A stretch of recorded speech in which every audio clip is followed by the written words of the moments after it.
At 2:03 a.m., the alley behind River North glimmered with ice and trash bags under streetlights and sirens. Alessio Romano stepped out of his sedan with a folder in hand and a headache from negotiations all night again. His driver stayed near the door while two guards watched the mouth of the alley like it was a border. He was not supposed to be here, but the charity dinner had been a trap. He refused to enter alone. A small voice rose from the shadows and cut through his security checks as if the night itself spoke first.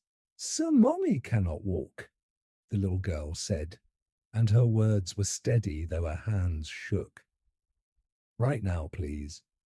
Alessio turned and saw her standing barefoot in thin socks beside a dumpster with mascara streaks on cheeks still wet. She could not be more than 6, and she held a plastic backpack to her chest like armor today too. Behind her, a woman lay half hidden between pallets, breathing in short, broken pulls that sounded wrong to anyone nearby tonight. Alessio took one step closer and his guards tensed, because a child near him meant bait in this city always. The girl pointed at the woman and said, "Mommy fell when she ran and I tried lifting her alone, sir." Alessio knelt and checked the woman face without touching her, and noticed blood at her lip and chin glowing faintly. Her eyes opened and locked on him with fear first, then anger, as if fear was a luxury here too. "Do not call him," she whispered, and the girl clutched Alessio's coat sleeve as if begging silently for help again. Alessio asked her name, and she swallowed before saying Elena Price, like it might get her killed out here tonight.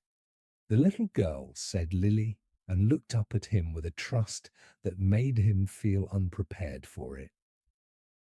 Alessio heard footsteps at the alley mouth and saw a man's silhouette pause, then retreat quickly into darkness outside now. Marco, his security chief, whispered that a black sedan had been circling and someone wanted a grab on her badly. Elena tried to push herself up, but gasped and collapsed, and Lily started to cry without sound again right there. Alessio made a choice, and it was not the one his men expected from a man like him at all. He slid his arms under Elena's knees and shoulders and lifted her with controlled strength, like lifting fate itself gently. Elena protested that she could not go, and Alessio said, "You cannot stay where they can see you bleed here." Lily ran beside him holding the backpack while Marco opened the SUV door and cleared the seat for them fast. Alessio laid Elena on the leather, and her breath hitched, and he felt her ribs shift wrong under his hand. He ordered Marco to call a doctor, not an ambulance, and Elena flinched at the word doctor for once too. Alessio asked who hit her, and Elena said no one because she could not afford that truth yet today either. Lily whispered, "He hits Mommy when she talks," and Alessio's face hardened like metal, cooling in winter, too slowly now. Elena snapped at her daughter to stop and then apologized, because shame came before oxygen for her, every single time. Alessio looked at Elena and said, "I will not let him touch you again. Not in my city tonight, ever." Elena tried to sit up and demanded to go home, and Alessio answered, "Home is compromised for you right now." She asked who he was, and Marco said, "You just told him your mother cannot walk, so he came anyway." Alessio finally said, "My name is Alessio Romano, and your daughter woke me first tonight before my enemies could finish." The SUV rolled out, and in the mirror the alley shrank while Lily watched it disappear into snow behind them. Elena whispered that Darren would come for Mia, and Alessio answered, "Then he will meet me instead of you again." He told Marco to send 2 men to the apartment and one to the school before dawn for Lily quietly. Eleanor stared at him and asked why, and Alessio said, because you asked for help and I heard it first. Lily fell asleep against Elena's shoulder, and Alessio watched the child breathe like it was a contract he signed silently. In the front seat, Marco received a message and his eyes narrowed as he read the name Darren Pike confirmed. Alessio asked where, and Marco said 2 blocks from their building, and he is armed and angry looking for her.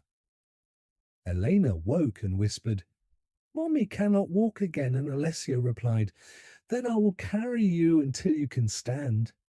He looked at her and added, "Not as my property, but as my responsibility tonight until the danger is gone." Elena closed her eyes and finally nodded because her daughter's heartbeat against her proved survival mattered more than pride now. The SUV turned toward the lake and the city lights blurred, while Alessio planned a war in silence for her. Elena held Lily tighter and whispered, "We will eat today, and tomorrow too," and Lily believed her at last again. Alessio's phone vibrated with a single text from an unknown number saying return the girl or she dies before dawn. Marco read it and asked if he should answer, and Alessio said no because silence terrifies cowards more than bullets. Eleanor heard the word dies and her eyes snapped open and she asked who, and Alessio said, "Bellini again, already." Lily stirred and whispered, "Mommy and Alessio promised that no one would touch them while he breathed in this car, ever." He told Marco to call the judge and the detective and the priest because tonight needed every door open wide. Elena stared at him and understood the debt was not hers, but his, and it would change them forever both.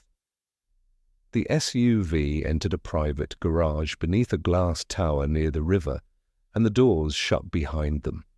The air smelled of concrete and clean fuel, and the lights were bright enough to feel like interrogation. Alessio carried Elena again, because the stretcher would take too long and he would not wait.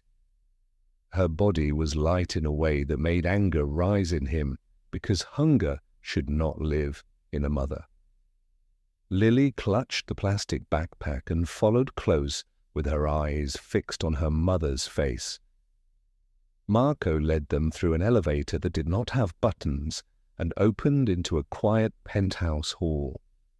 2 guards stood like statues, and a woman in scrubs waited with a medical kit and calm eyes.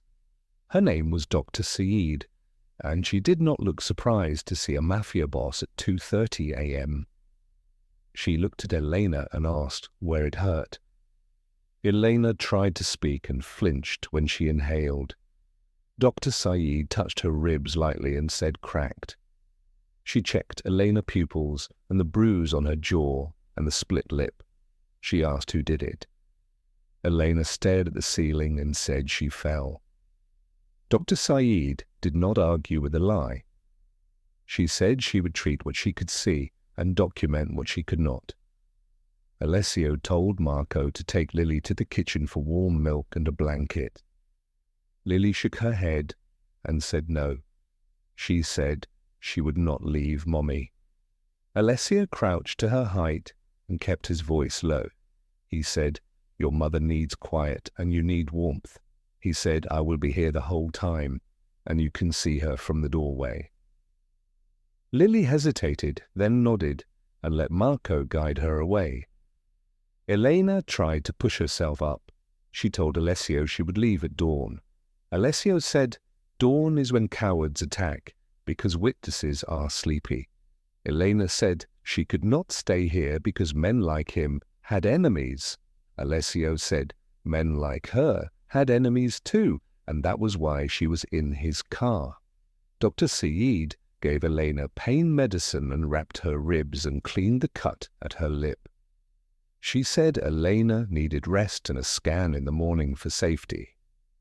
Alessio nodded and said he would bring the machine if needed. Dr. Saeed looked at him and told him, "Consent matters even in your world." Alessio answered that it matters most in his world because power makes mistakes permanent. Elena watched him and did not know if he meant it. Marco returned with Lily wrapped in a blanket and holding a mug with both hands. Lily walked straight to Elena and pressed her forehead to her mother's shoulder. Elena flinched, then relaxed, and whispered that she was here.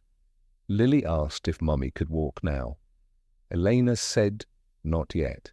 Lily looked at Alessio and said, "Then you have to carry her again, sir?"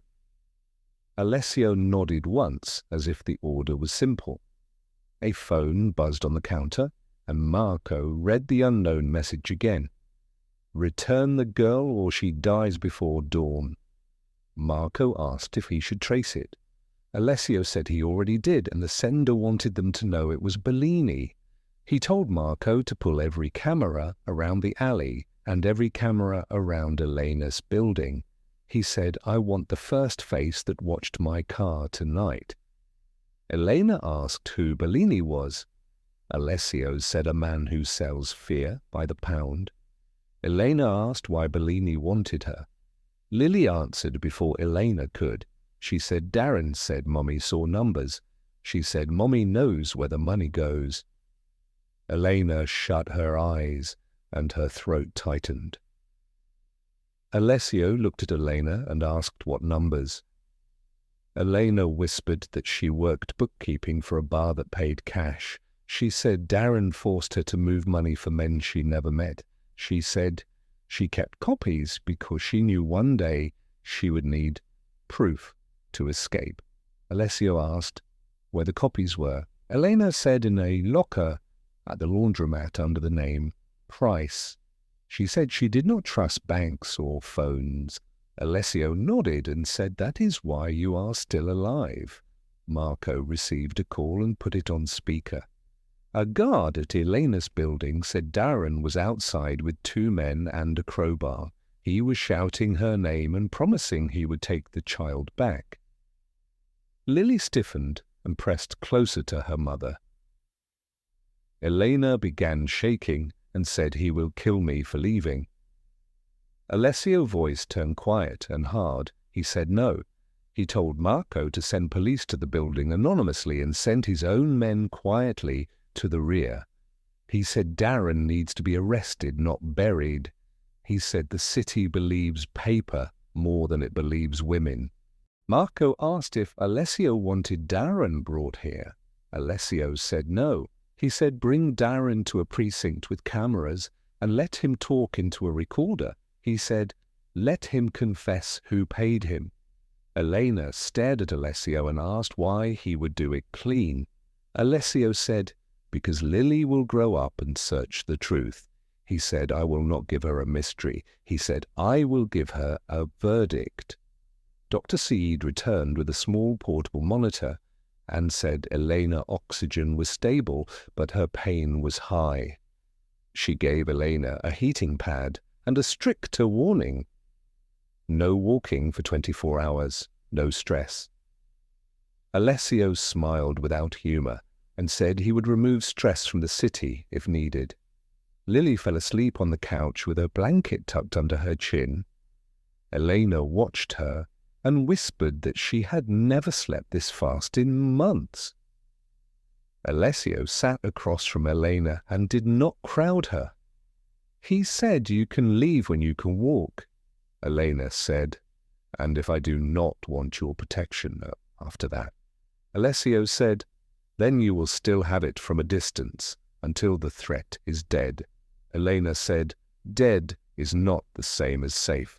Alessio nodded and said, then we make it legal. He said, we will use your copies, and we will use Darren confession, and we will use Bellini impatience. He said, you will never be alone in an alley again.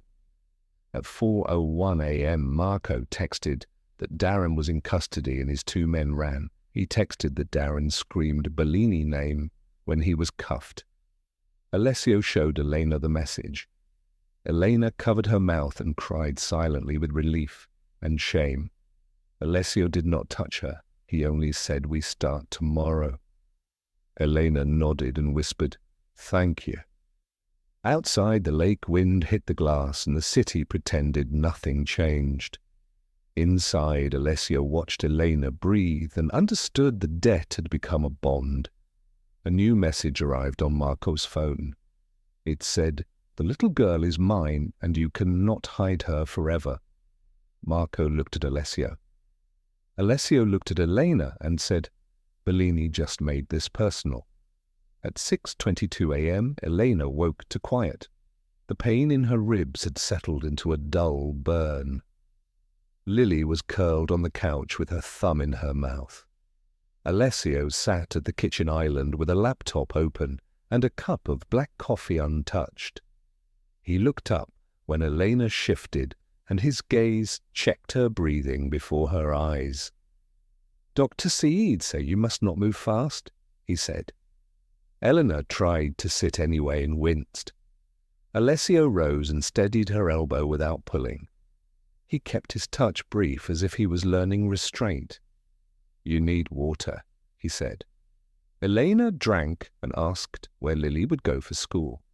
Alessio answered that Lily would not leave the building today. Elena said Lily needed normal. Alessio said normal gets children taken. Elena asked if Darren would stay in custody. Marco texted that Darren had been booked on assault and breaking and entering. The report included Bellini name on audio. Alessio smiled once with no warmth. He said Bellini was impatient, and impatience was useful. Isabella arrived in a tailored coat and kissed Lily hair without waking her. She told Elena that a child who stores bread is a child who has been hungry too long. Elena felt shame rise. Isabella told her shame belongs to the men who created fear, not to mothers who survive. By 7:10 a.m., Gideon confirmed the number that threatened them. It traced to a prepaid batch purchased through Bell Harbor Imports. Alessio told Marco to bring the courier list from the alley and the camera angles from the block. He told Isabella to stay with Lily and to keep the curtains open so Lily would not feel caged. Elena said she wanted her copies. Alessio nodded and said they would retrieve them now before Bellini moved them. Elena insisted she would come. Alessio stared at her ribs. Elena said she could walk if she moved slow. Dr. Said cleared her for a short trip with a brace and pain control. Alessio agreed on one condition. Elena would hold his arm and not pretend strength was safety. The laundromat on West Grand smelled of detergent and stale heat. Alessio entered through the back door with Marco and two men. Elena wore a beanie pulled low and kept her eyes down.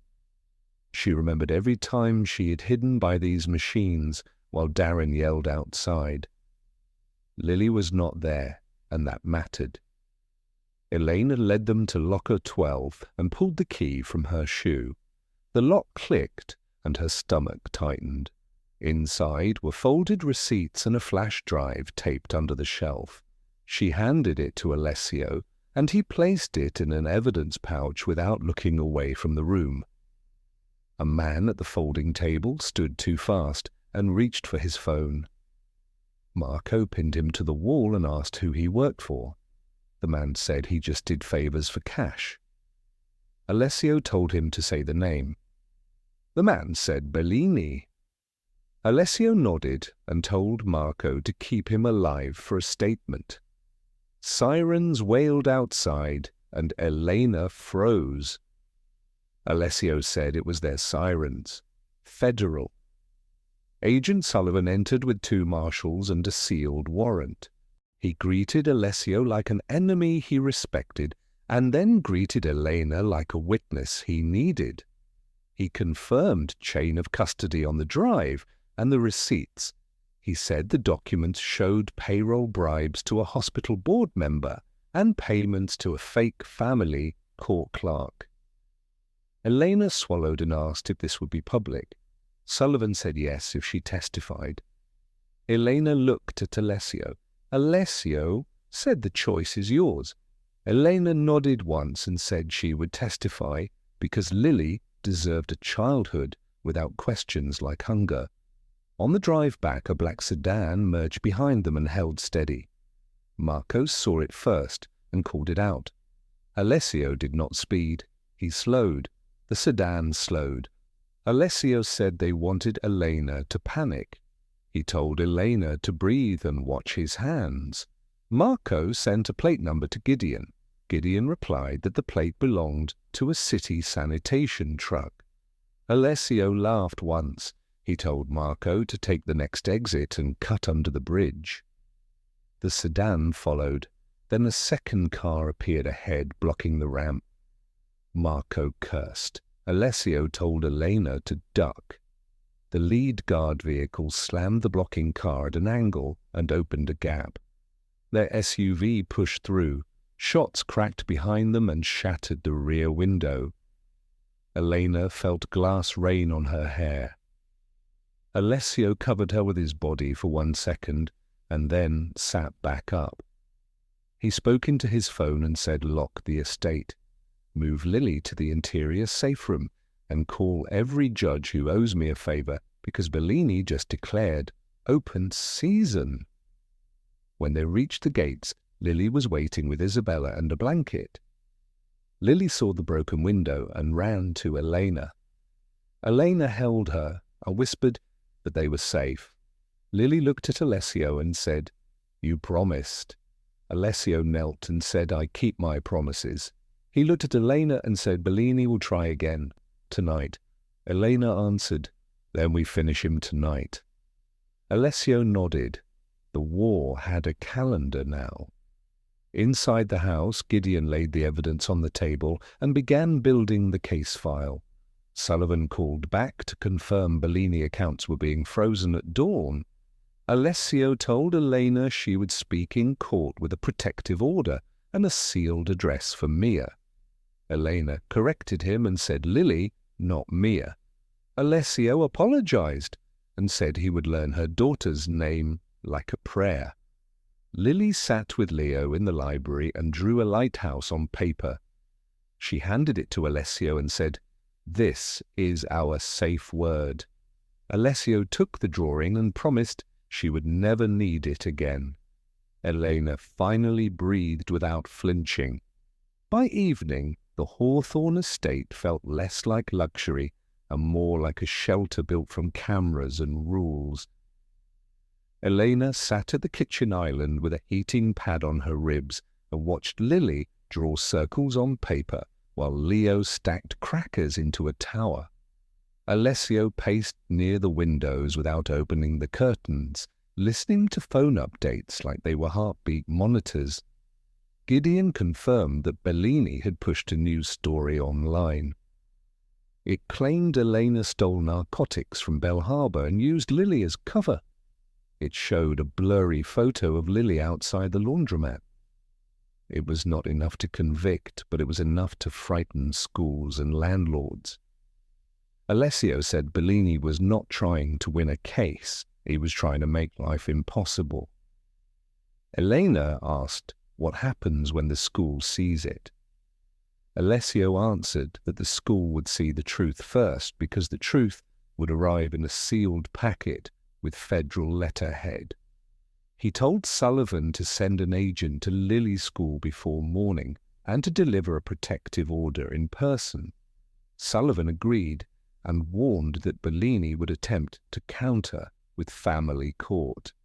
Isabella joined them with tea and a quiet look that warned Alessio to stay human.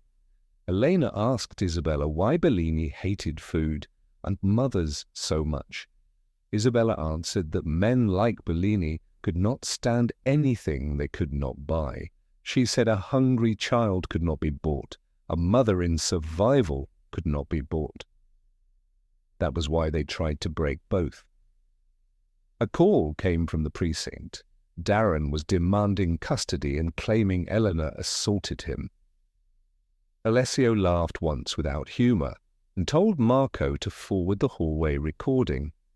Marco replied that the recording had already been uploaded to Sullivan case file.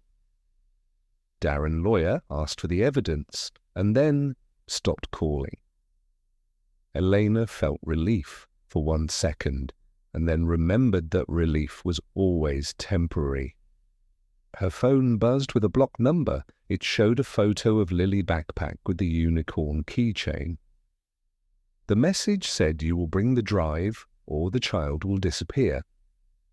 Elena went pale.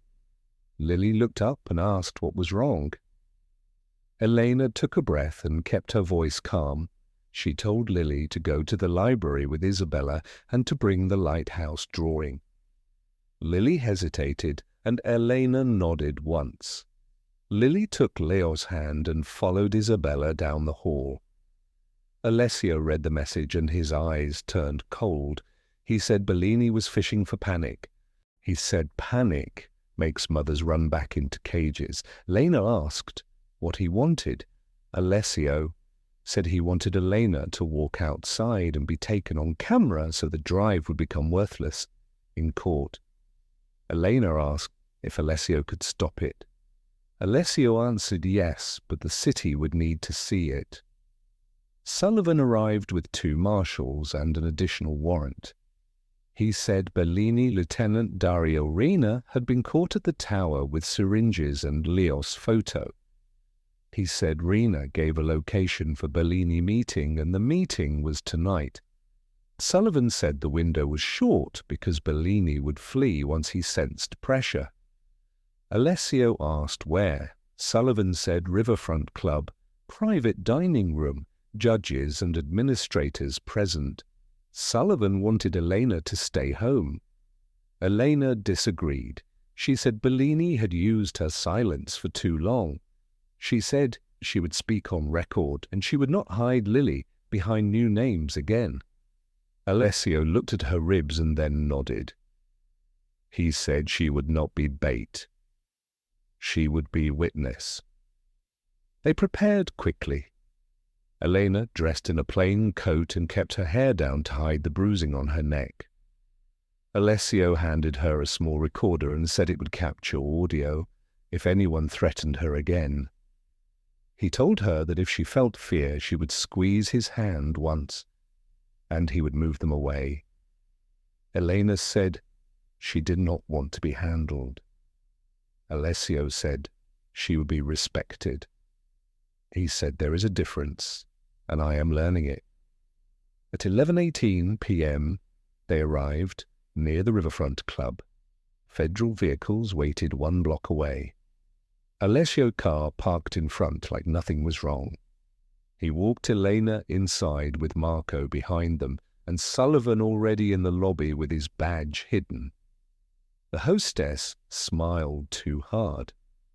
Alessio asked for the private room.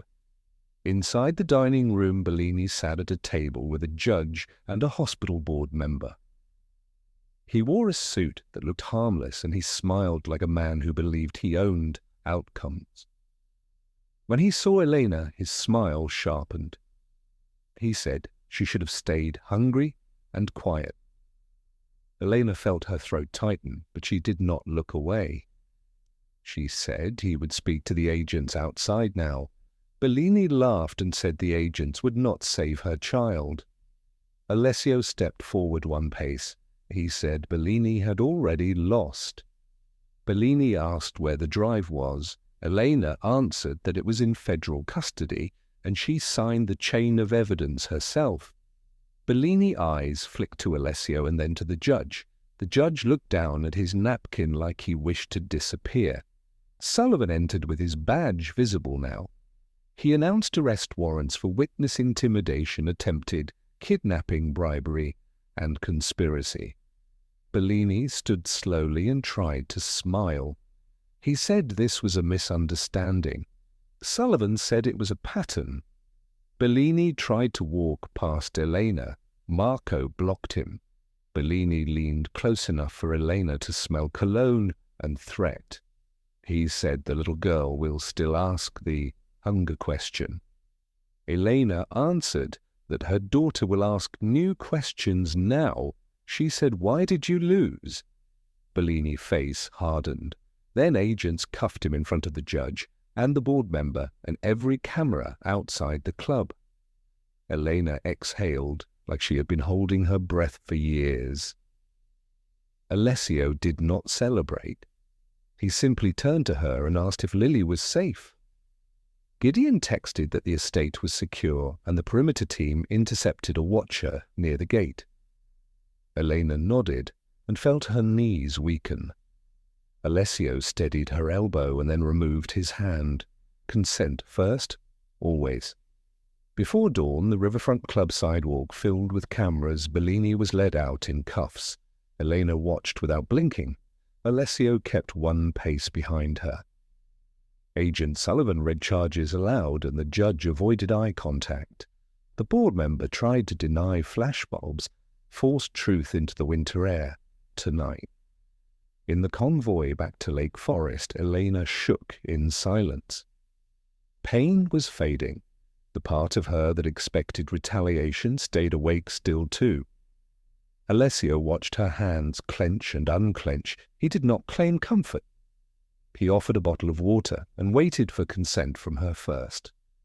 At the estate gates, Bianca stood with Lily on her lap. Lily held the lighthouse drawing. She lifted it when she saw Elena arrive safe. Elena sank to her knees and hugged Lily, gently around sore ribs. Lily whispered the same question about eating and starving tomorrow again now, Mommy. Eleanor opened the pantry door and showed shelves packed with bread and fruit and soup.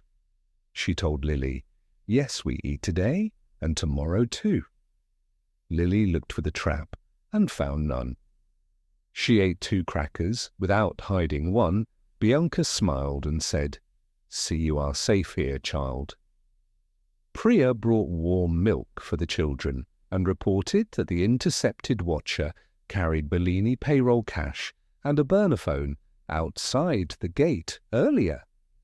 Sullivan called to confirm Bellini assets were frozen and Darren plea deal was offered. Elena demanded Darren lose custody forever in court, on record, publicly. Bianca approved and said judges cannot ignore a mother who testifies. Alessio promised lawyers and transport and childcare if asked by Elena herself, only always. Elena signed the formal complaint with Sullivan at the dining table. Her hand shook. She signed anyway for Lily breathing freely in her sleep tonight. Alessio read a message from the courthouse clerk confirming the fake custody order source. The clerk was arrested before lunch with Bellini payment records attached. At noon, Elena visited the guest room and found fresh clothes for Lily and a new winter coat. She felt anger and gratitude together inside. She told Alessio she would accept help, but not obedience. Alessio replied, "Help is offered, not demanded." He bowed slightly and stepped back again quietly.